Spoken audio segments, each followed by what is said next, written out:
How many rows have you got in here? 4? Where? 4 seats? 4 rows of seats? Yeah, it's three seats. Yeah, with it. Yeah. Did y'all put an extra one in?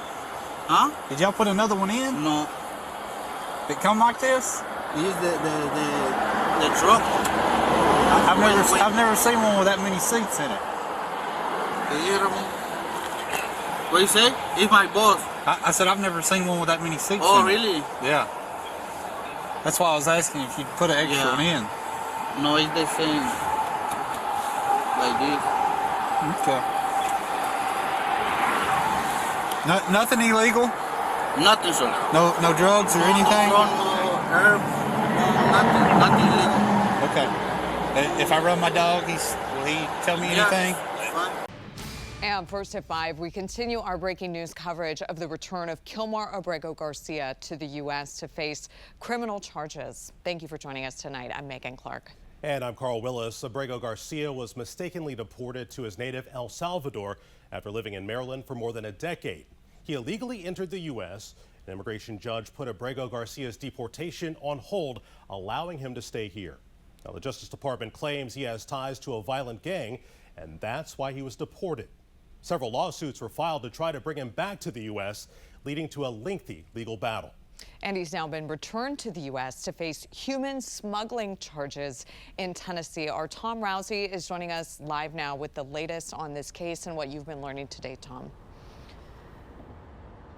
Well, Megan and Carl, Attorney General Pam Bondi spoke a short time ago about this, and she did confirm that Kilmar Abrego Garcia has landed in the United States. ABC is reporting he was expected to land in Nashville, Tennessee, where he's going to face charges in that state. Now, according to Bondi, the president of El Salvador agreed to return him after a warrant was issued here in the U.S. for Kilmar Abrego Garcia's arrest. Here's video that is related to the charges he's going to face in the United States. A grand jury indicted Abrego Garcia on human trafficking in connection with this 2022 traffic stop in Tennessee. Now, during the stop, he was suspected by police of transporting people who were in the country illegally. Bondi claims that he assisted in over 100 trips transporting illegal immigrants to different parts of the United States. She claims he was involved in a scheme to smuggle thousands of people, and she says he also trafficked in narcotics and firearms.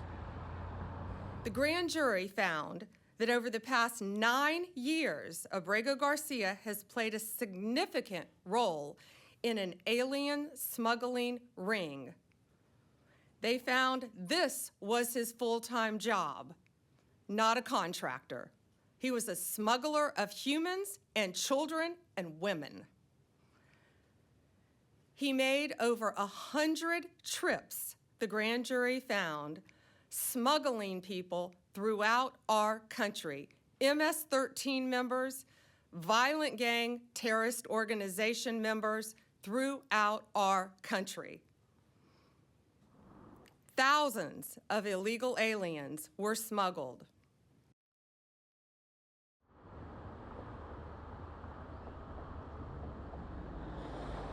And in addition to all those accusations, Bondi also accused Abrego Garcia of being involved in the death of a rival gang member's mother at one point.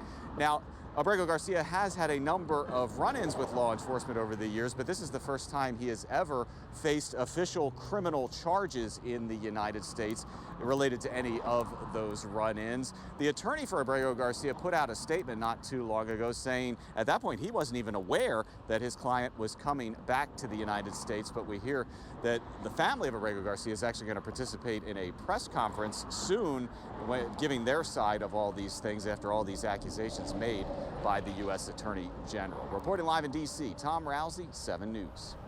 All right, Tom, thank you so much. And just now, Kilmar Abrego Garcia's family and lawyer are now speaking via Zoom. Yes, we heard from Attorney General Pam Bondi earlier. Let's take a listen to the attorney and Abrego Garcia's wife. Because due process means the opportunity to defend yourself before you're punished, not afterwards. Mr. Abrego Garcia is going to be vigorously defending the charges against him. I am planning to meet with him as soon as possible. As we've explained to many of you, he's been held completely incommunicado for the entire time that he was in El Salvador. He was not allowed attorney visits. He was not even allowed attorney phone calls. But this is nothing like what the Supreme Court envisioned 2 months ago when it upheld the district judge's order requiring that the government facilitate his return in the ordinary course. I think what this really goes to show is that this administration, instead of simply admitting a mistake and apologizing, this matter could have gone away within a week or two after the case being filed. Instead of simply admitting their mistake, they'll stop at nothing at all, even some of the most preposterous charges imaginable, just to avoid admitting that they made a mistake, which is what everyone knows happened in this case.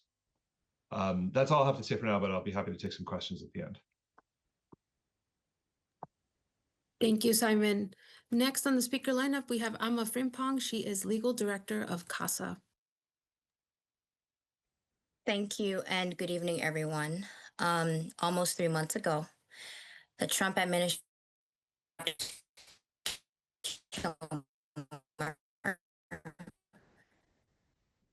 without their father. For 3 months, these 3 children and Kilmar's wife have been wondering, when will their loved one come home? When will their husband come home? When will their father? Coming from Abrego Garcia's lawyer, family and leaders of CASA are also speaking, addressing his return to the U.S. today to face criminal charges here in the U.S. 7 News is staying on top of all of the breaking developments. You can find our full coverage on Kilmar Abrego Garcia's case on our website, WGLA.com, and on the 7 News YouTube channel. Supporters of Kilmar Abrego Garcia, a Maryland man wrongly deported to an El Salvador prison, say they want due process for him. The Trump administration called his deportation in March an administrative error, but has since failed to comply with the Supreme Court's order to facilitate his return. Where the Supreme Court ordered the government to release and return Kilmar, as we have seen over these last few weeks, it was the same thing. The government being absolutely just being very clear that they had done nothing to comply with the court's order. Protesters held signs reading Todos Somos Kilmar, which translates to "We are all Kilmar." Some worry that a violation of one person's due process rights threatens everyone in the U.S. Yes, it's about one man, but it's also about the Constitution of the United States. Donald Trump needs to be reminded that he is not bigger than the Constitution. The federal judge overseeing Abrego Garcia's case held a hearing to determine what officials are doing to bring Garcia back from El Salvador. The judge expressed frustration about the government's latest argument that information hasn't been turned over, in part to protect state secrets. Bring him home now. In the past, the Trump administration has said that with Abrego Garcia in El Salvador's custody, it lacks the power to return him to the U.S. You could clearly tell the judge was not buying it. I'm Sherelle Hubbard reporting. Well, I haven't had a chance to see the indictment yet. I look forward to having a chance to see it and review it. More importantly, I think it's going to be a chance, I hope, for Kilmar to actually have a chance to have a conversation with lawyers who are representing him and give them a chance to look at it as well, so they can address these charges directly. But I think it's important to remember that just up until yesterday, apparently, the Trump administration was saying they couldn't bring him back. He was outside of their control and their jurisdiction. It's clear that they could bring him back, and hopefully they'll bring back the other 250 plus Venezuelans and others who are in this odd status of deportation, even though they haven't done anything or been convicted of any criminal activity.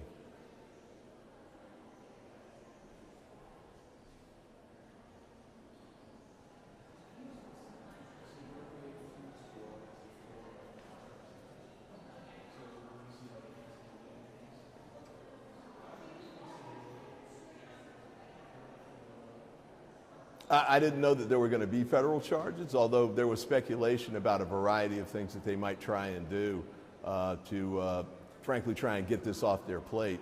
They were getting a lot of heat about him being held in El Salvador, even though the Trump administration admitted that he'd been sent there incorrectly, illegally, and this is one way to do that. Another possibility too is maybe they were just tired of getting the Elon and Donald fight and wanted to get something to try and bump that off the radar screen. But we'll just have to see how that goes. But at least he's going to have a chance to talk to his lawyers now, and hopefully have a chance to start appearing in front of judges here in the United States and get some semblance of due process.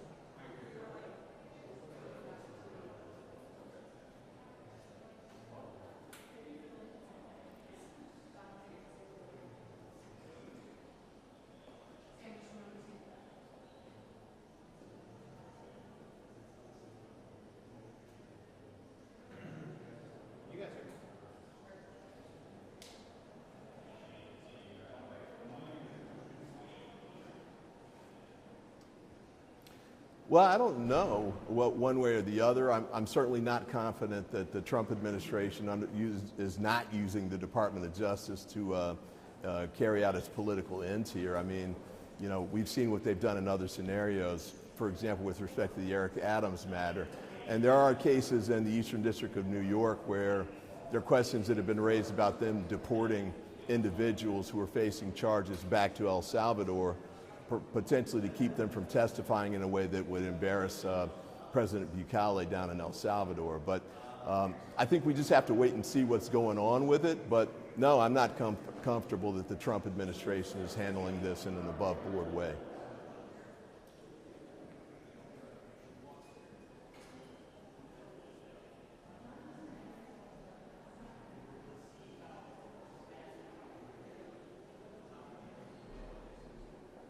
Well, his family attorney, Mr. Newman, was actually in my office at the time this broke. We were just doing a briefing as this came out, so we've had some conversations. He's been on the phone talking with other lawyers who represent Kilmar directly and other members of the family.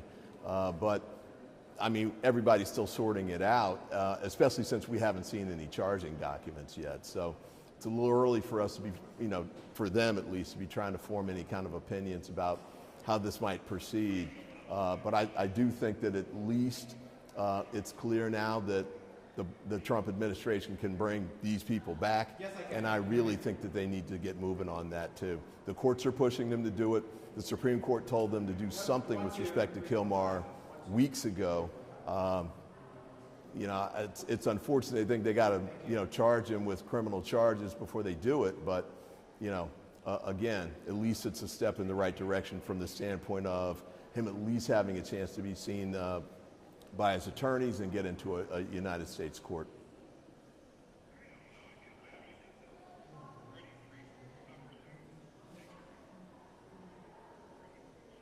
No, we don't have anything about travel arrangements or what's going to happen with that. As far as I know, we're not even aware of where he might be brought to here in the United States.